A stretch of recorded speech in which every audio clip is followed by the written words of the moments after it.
7:16 y a esta hora tenemos contacto con el representante de la Cámara por Bogotá, José Jaime Uzcategui, a quien saludamos con los buenos días. Representante, bienvenido a la Hora de la Verdad. Buenos días, Demar y Nicolás. Un gusto saludarlos en esta mañana y a toda la audiencia de la Hora de la Verdad. Muy buenos días. Bueno, representante, lo llamamos para preguntarle por dos intentos de reforma a la Policía Nacional. El primer intento lo hace el Gobierno Nacional a través de unos cambios que vienen a incorporar, o se incorporarían, falta el último debate de hecho, para que sea una realidad, un proyecto que permitiría endurecer las penas, o las sanciones más bien, las sanciones, en contra de miembros de la Fuerza Pública de la Policía Nacional, con destitución e inhabilidad hasta de 20 años, en caso de exceso de fuerza. Y a mí me preocupa y quiero empezar por allí, para hablarle a usted primero de este proyecto que es el del Gobierno Nacional. Y luego hablarle de otra especie, esta sí es una especie exótica, representante, sé de su formación de abogado, y yo creo que pensará lo mismo que estamos viendo nosotros. Es muy exótico ver cómo la extrema izquierda y los sectores de oposición que pretenden convertir a la policía en podadores de jardín o qué sé yo, pretenden hacer una reforma de fondo a una estructura de la Administración Nacional como es la Policía Nacional, como si ellos tuvieran competencia para hacerlo, desconociendo de plano que el artículo 150 de la Constitución Política se los prohíbe. Pero bueno, vamos a hablar de esos dos proyectos. Empecemos por el del Gobierno Nacional, que está a un debate para convertirse en realidad. ¿No es esto un tanto complejo ver que estemos planteando ya destituciones e inhabilidades hasta por 20 años? Cuidado. Sí, excúsenme, que es que aquí casi tuvimos un accidente de tránsito, pero afortunadamente no se dio. Le decía que en realidad, excúsenme. No, tranquilo. Son en realidad dos proyectos. Sí, le hablaba de los dos proyectos y quiero que empecemos por el proyecto del Gobierno Nacional que promueve o que propone la destitución e inhabilidad hasta por 20 años para los policiales que causen daño por exceso de la fuerza. Aquí preocupa es quién va a determinar qué es exceso de la fuerza en medio del proceso disciplinario a la gente de policía o al oficial de policía. ¿Sabe usted qué ha visto alrededor de este proyecto que está a punto de nacer a la vida jurídica? Sí, lo primero que hay que decir es que estos proyectos se vienen cocinando, trabajando desde hace 2 años, y no es que ahora, por las presiones de la izquierda o de la oposición que quieren acabar con la policía, es que el Gobierno Nacional y el Ministerio de Defensa los haya iniciado a tramitar. Esa es la primera claridad, porque yo siempre me opondré a cualquier reforma que pretenda debilitar a la Policía Nacional y a nuestra fuerza pública. Con estos proyectos lo que buscamos es el fortalecimiento, la modernización, la transformación en ese proceso de profesionalización que lleva siempre.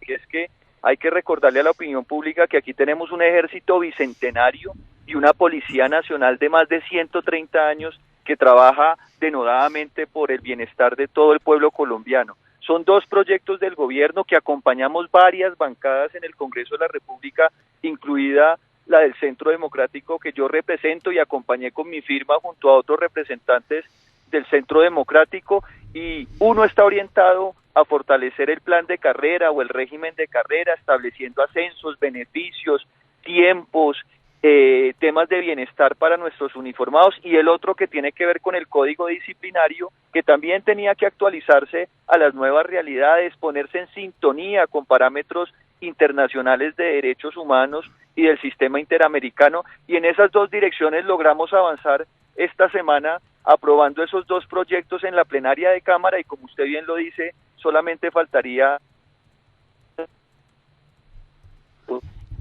Solo faltaría un debate. Tenemos que avanzar, ¿no? Sí, vamos al debate de Senado que le falta y listo. Pero representante, la duda está en si está absolutamente claro, bien establecido, o la norma lo deja sentado, sobre quién va a ser el que determine si hubo o no un exceso de la fuerza para poder calificar la conducta del policía. ¿Qué me preocupa a mí? ¿Por qué le hago la pregunta? ¿Por qué le hago la pregunta? Sí, señor. Porque es que hemos visto cómo en Colombia poco a poco fueron desmantelando la justicia penal militar, ¿no? Y hemos visto, y aquí voy a hablar de la gente de ejército y la gente de fuerza militar, hemos visto cómo terminan ellos en manos de unos jueces que no tienen ni idea de derecho operacional, que no saben cuál es la función del soldado en el combate, y entonces cuando al hombre de fuerza pública lo juzga, alguien que no sabe de cuál es el oficio del policía o cuál es el oficio del militar, pues termina juzgado de manera equivocada, de manera errónea. Porque claro, no es lo mismo para mí que no tengo idea cómo se usa un arma, que alguien que sí sabe para qué se usa y cómo se usa, el hecho de juzgar una actitud o una acción por parte de un agente del orden. Entonces la pregunta mía va a eso. Si aquí vamos a juzgar Sí, mire, es el exceso de sí, señor, fuerza o mire, no, ¿cómo será eso? claro, en eso tratamos de tener mucho cuidado, porque lo que quería la oposición era incluso que esa inspección que tiene la policía en su interior para hacer ese control disciplinario quedara por fuera de la policía en cabeza de un civil, y eso es una aberración, no porque se trate de la policía, sino porque todos esos órganos de control interno, entidades públicas, entidades en su inspección externa, como si no existiera la Procuraduría y otros entes de control que tienen ese control disciplinario grande y que lo pueden ejercer en cualquier momento, poder eso tiene la Procuradora. Entonces no logramos dejar la inspección dentro de la No, tenemos problemas ese de... sector que lo que perdón, representante, perdóneme, tratamos de verificar la comunicación, porque es bien importante lo que usted está explicando y ahí nos quedamos en la mitad del camino, para saber cómo va a ser esa línea que trace el hecho de quién va a investigar y va a determinar que la conducta sea o no sea una conducta que exceda la fuerza y que por lo mismo estemos a un punto que me preocupa muchísimo, y es el nivel de las sanciones como quedan establecidas en el código. Recuerdo que para este tipo de conductas, las que llaman de exceso de la fuerza, tenemos lo siguiente: las faltas gravísimas dolosas, que es cuando el policía comete la conducta consciente del daño que le puede provocar o le acarrearía una destitución e inhabilidad para general por un término de 10 a 20 años. Para las faltas gravísimas realizadas con culpa gravísima, destitución e inhabilidad general por un término de 5 a 10 años. Y para las faltas gravísimas con culpa grave, la suspensión e inhabilidad especial de 18 a 24 meses, que es la menos grave de todas las que acabo de mencionar. Y usted estaba tratando de explicarnos a nosotros cómo es ese tema de valoración para que, vuelva a lo mismo, no se cometa una injusticia a la hora de valorar la acción de un hombre de policía que tiene que ejecutar alguna maniobra para evitar o para controlar el orden público en algunas situaciones. sí les comentaba que esa inspección disciplinaria que todas las entidades públicas tienen sus oficinas de control interno y disciplinario, no la querían sacar de la policía y que quedara en cabeza de un civil, precisamente para desconocer los derechos fundamentales y el debido proceso de los uniformados, pero en este proyecto se logró dejar como estaba. Sí se fortalece esas oficinas de inspección para que haya una doble instancia o doble conformidad, como aplica en todos los estados y en todos los niveles. Con eso se avanzó. Eso se mantiene en cabeza de un uniformado que es el superior jerárquico y es el único que puede ejercer ese control de forma directa y de forma idónea, y por supuesto la Procuraduría siempre tendrá poder preferente para intervenir en este tipo de casos, no con este proyecto, eso ya existe en la legislación y en el ordenamiento jurídico colombiano, así que quedamos tranquilos. Si hay unas nuevas faltas disciplinarias, porque la ciudadanía sí lo ha venido pidiendo, si hay abuso en el uso de la fuerza, si se utiliza munición o armamento que no sea el de dotación, si el policía esconde su identificación, si interrumpe o impide la verificación del Ministerio Público de cualquier procedimiento, eso había que aclararlo porque eso no estaba en el código y eso sí nos hace más exigente con nuestra policía, pero obviamente yo desde mi lado de la mesa lo que he pedido siempre ha sido un debido proceso, porque es que aquí es muy fácil legislar desde un escritorio y casi que prohibirle a un policía que no pueda utilizar una mala palabra en la calle, pero otra es la realidad que tienen nuestros uniformados cuando tienen que enfrentarse al crimen y al AMPA, y ahí no son angelitos frente a los cuales nos estamos enfrentando, y por eso pues tenemos que buscar un justo equilibrio en esta materia, y creo que con este proyecto es trabajo, pero ahora viene también todo lo que usted relacionaba hace un momento de esa justicia penal, militar y policial, que todavía es una deuda en el país. Este gobierno ha hecho unos esfuerzos importantes, se creó una unidad administrativa especial, con alguna independencia y autonomía frente al Ministerio de Defensa, dentro de la Junta Directiva, eso no lo haría. Ahora o el Consejo Directivo de la Justicia Penal Militar está sentado el presidente de Justicia, eso no existía años atrás, y me parece que eso hay que hacerle un reconocimiento al gobierno Duque, porque en esa dirección es que logramos fortalecer esa justicia, generar confianza, pero no dejar morir una justicia que es necesaria para un país como el nuestro, con una complejidad de orden público tan grande y donde los uniformados necesitan garantías judiciales. Yo sigo preocupado por el personal del ESMAD que está desprotegido, Claro, y cuando claro. los ponen a enfrentar unos vándalos con gasolina y bombas molotov y los ponen a trabajar 14 o 16 horas y después sucede algún incidente o algún hecho lamentable y todo el mundo se lava las manos y termina ese agente del ESMAD en una cárcel por la desprotección que nosotros les estamos generando. Así que ahí estamos en esa dirección. Esto termina un proceso de transformación de 20 años, más de 20 billones de pesos también durante este tiempo para lograr una verdadera modernización, fortalecimiento, y que los criminales no crean que con esto están debilitando o acabando la policía, sino que por el contrario van a tener una autoridad más fuerte y más contundente. Apreciado representante, muy buenos días y bienvenido a la hora de la verdad, siempre es un placer tenerlo aquí.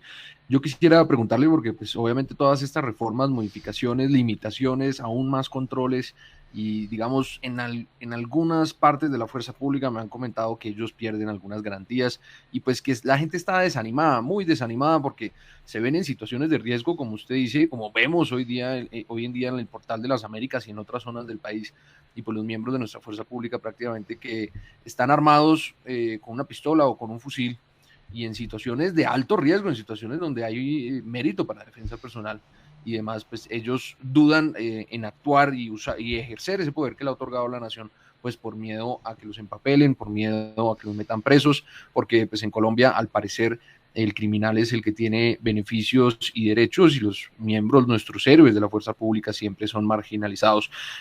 ¿Cómo levantar, representante, la moral de nuestras fuerzas? Porque ha estado bastante deteriorada y este gobierno, lastimosamente, que se supone era de la seguridad democrática, pues tampoco lo logró. ¿Cómo podemos mejorar la moral? Mire que el primer hablábamos es el plan de carrera, sí genera algunos ajustes, sobre todo en lo referente al nivel ejecutivo. Esos patrulleros que en su gran mayoría no han tenido la posibilidad de ascender, siguen con la misma remuneración y el mismo grado que tienen desde hace incluso 10 años o un poco más de tiempo. Ahí con esa nueva categoría de patrullero de policía que se está conformando, se desenreda ese nudo, se establecen unas bonificaciones y unos ajustes en el salario conforme a la antigüedad y al desempeño. Eso tiene que elevar la moral de nuestra fuerza pública porque esa era una deuda que se tenía y con este primer proyecto se está logrando resolver. Se lograron meter algunos temas de bienestar, las licencias de luto, temas de salud mental que los hemos dejado de lado, pero es que nadie se imagina estrés que sufre un policía o un soldado en los campos y ciudades de Colombia. Entonces yo creo que con esto algo se mejora la situación de ellos, al menos en la parte de carrera y de bienestar. A mí lo que más me preocupa, y comparto esa preocupación con ustedes, es la seguridad jurídica que aún no hemos sido capaces de darles, porque desafortunadamente vemos los incidentes, vemos las situaciones y quienes pagan los platos rotos han sido precisamente los uniformados y la autoridad civil, todos nosotros los políticos, que normalmente cuando las cosas salen bien sacamos pecho, pero cuando las cosas salen mal es culpa del uniformado y es ahí donde estamos cometiendo un error inmenso y nos toca garantizar un liderazgo civil de calidad y que verdaderamente contribuya a los propósitos de seguridad de este país, o de lo contrario vamos a seguir asumiendo ese riesgo. Entonces nos queda el capítulo de justicia penal, militar y policial por desarrollar. Ya les digo que desde la parte de gestión se han adelantado algunos pasos importantes, pero por supuesto debe ser un compromiso de este Congreso que antes de terminar la legislatura el próximo año, el 20 de junio, y se inicie la nueva legislatura el 20 de julio, tengamos algún referente legal que fortalezca el debido proceso para nuestros uniformados. En eso estamos comprometidos y estamos trabajando. Vamos a ver qué anuncios podemos hacer en los próximos días. Pues representante José Jaime Uzcategui, muchísimas gracias por este tiempo en la hora de la verdad y vamos a estar muy atentos de esas serie de iniciativas. Antes de que se me vaya, una que, vuelvo y repito, me llama la atención. Estos de los ciertos sectores políticos son una cosa muy compleja. ¿A qué hora se les ocurrió que podían reformar la estructura de la Policía Nacional ellos, cuando es un asunto de competencia exclusiva privativa del gobierno nacional? Y presentar un proyecto para trasladar a la policía del Ministerio de la Defensa al Ministerio de Justicia, que es lo que están proponiendo en estos momentos pues estos señores de la oposición. Y quería preguntarle precisamente por ese tema, porque pues eso lo que va a indicar es que se vaya diezmando o se vaya cambiando la funcionalidad de la misma Policía Nacional. No resulta sencillo entenderlo. Y es ese afán que han tenido desde hace mucho rato, recuerden ustedes, desde La Habana, cuando estaban los acuerdos de paz entre Santos y los guerrilleros de las FARC, lo que proponían, ¿recuerdan ustedes? Esto era acabar con la Policía Nacional, entonces empezaban por acabar con el ESMAD, y poco a poco van creyendo o van intentando desplazar la institución de la Policía Nacional. Pero representante, le quiero preguntar por el proyecto de la oposición que pretende pasar la Policía Nacional del Ministerio de Defensa al Ministerio de la Justicia. Y vuelvo y repito, en una cosa que es bastante exótica, porque pues un movimiento de este tipo del orden nacional solo lo puede hacer el gobierno a través de un proyecto, no un representante de la Cámara. Desafortunadamente en la comisión primera se promovió ese debate por algunos compañeros de esa comisión, sobre todo de la oposición. Ahí están armando un sancocho infernal porque pues no tiene ningún sentido. Según eso, entonces nos tocaría sacar a la Superintendencia de Vigilancia, a la Defensa Civil. Es decir, ellos lo que quieren es descuartizar el sector defensa precisamente para favorecer algunas estructuras que no les sirve o no les favorece un sector defensa unificado y monolítico. Es decir, que eso lo planteó ese proyecto, pero afortunadamente no creo que tengan las mayorías en la plenaria y mucho menos el concepto favorable del Ministerio de Defensa, que en este caso es imprescindible porque se trata de una reforma del aparato del Ejecutivo que solamente el Ejecutivo podría promover y validar. Es decir, que eso no tiene ninguna cabida, pero ahí nos van socavando y con ese discurso soterrado nos van minando lo que es la fortaleza del sector defensa. Aquí, en lugar de estar pensando que necesitamos una ley de seguridad y defensa nacional, un sistema de seguridad nacional que no existe, y por eso vemos la desarticulación tan grande en el sector, ellos van por el contrario desmembrando aún más el sector, pero ahí estamos para dar esa discusión, ese debate, y afortunadamente aún tenemos un gobierno que cree en estas posturas y que podemos trabajar con él. A mí me preocupa sinceramente lo que pueda ocurrir el año entrante, porque es que aquí los vemos son lobos con piel de oveja. Ahorita en la discusión del proyecto de la policía estaban muy mansitos, porque en este momento no quieren cazar peleas con nadie, porque se quieren tomar el poder total el año entrante y ahí sí acabar con lo que nos ha costado 200 años de historia republicana construir. Así que esa frase que se nos convirtió en un mantra, ojo con el 22, no es un chiste, no es una caricatura, es una realidad, y si no, estaremos buscando la comida en la basura como los venezolanos. Aquí que pilas todos y cerremos filas. Representante, muchísimas gracias, un feliz día. Nicolás, muchas gracias, que estén muy bien y aquí tienen un soldado para lo que necesiten. Muchas gracias y bendecido día, y saludos al doctor Londoño, que siempre lo pensamos y lo consideramos. Un abrazo, que estén muy bien. Que esté muy bien, representante. 7:36 minutos, avanzamos. Escuchan La Hora de la Verdad.